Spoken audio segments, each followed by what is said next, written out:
George Herbert Walker Bush was born in Milton, Massachusetts, on June 12, 1924.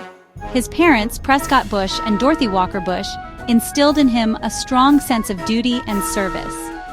Growing up in Greenwich, Connecticut, young George attended Phillips Academy, a prestigious preparatory school. At Phillips Academy, Bush excelled in academics and athletics, becoming captain of both the baseball and soccer teams. He was a popular student, known for his charisma and leadership qualities. These early experiences would shape his character and set the stage for his future endeavors. World War II erupted during Bush's senior year at Phillips Academy. Eager to serve his country, he enlisted in the U.S. Navy on his 18th birthday, becoming one of the youngest aviators in the Navy. Bush's wartime experiences had a profound impact on his life. They instilled in him the values of courage, sacrifice, and leadership, qualities that would define his future career in public service. As a Navy pilot, Lieutenant George H.W. Bush flew torpedo bombers in the Pacific Theater. He flew 58 combat missions, earning the Distinguished Flying Cross for his bravery. On one mission, his plane was shot down, and he was rescued by a submarine. After the war, Bush returned home and enrolled at Yale University. He majored in economics and was a member of the prestigious Skull and Bones Society. At Yale, he met Barbara Pierce, whom he married in 1945. Following graduation, Bush and his young family moved to Texas to pursue a career in the oil industry. He found success in the oil business, but he also felt a strong call to public service. In 1959, he entered politics, winning a seat as chairman of the Harris County Republican Party. This marked the beginning of a long and distinguished career in government. George H.W. Bush's political career was marked by a steady ascent through the ranks of government.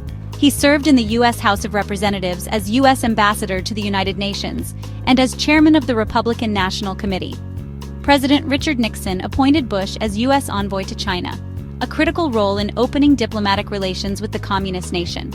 He later served as director of the Central Intelligence Agency under President Gerald Ford. In 1980, Bush ran for president but lost the Republican nomination to Ronald Reagan. He served as Reagan's vice president for 2 terms, from 1981 to 1989. In 1988, Bush secured the Republican nomination and won the presidential election, becoming the 41st president of the United States. Section 4. A steady hand on the helm of history. George H.W. Bush's presidency was defined by momentous events on the world stage. The Berlin Wall fell in 1989, marking the symbolic end of the Cold War. Bush played a key role in guiding the peaceful reunification of Germany. In 1990, Iraqi dictator Saddam Hussein invaded Kuwait, setting off a major international crisis. Bush assembled a coalition of nations and launched Operation Desert Storm, successfully liberating Kuwait from Iraqi occupation. Domestically, Bush signed the Americans with Disabilities Act into law, a landmark piece of legislation prohibiting discrimination against individuals with disabilities. He also appointed David Souter and Clarence Thomas to the Supreme Court. Despite his foreign policy successes, Bush faced economic challenges at home. A recession and a budget deficit hurt his popularity. He lost his re-election bid in 1992 to Democrat Bill Clinton.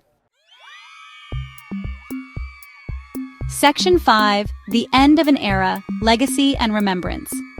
After leaving office, George H.W. Bush remained active in public life.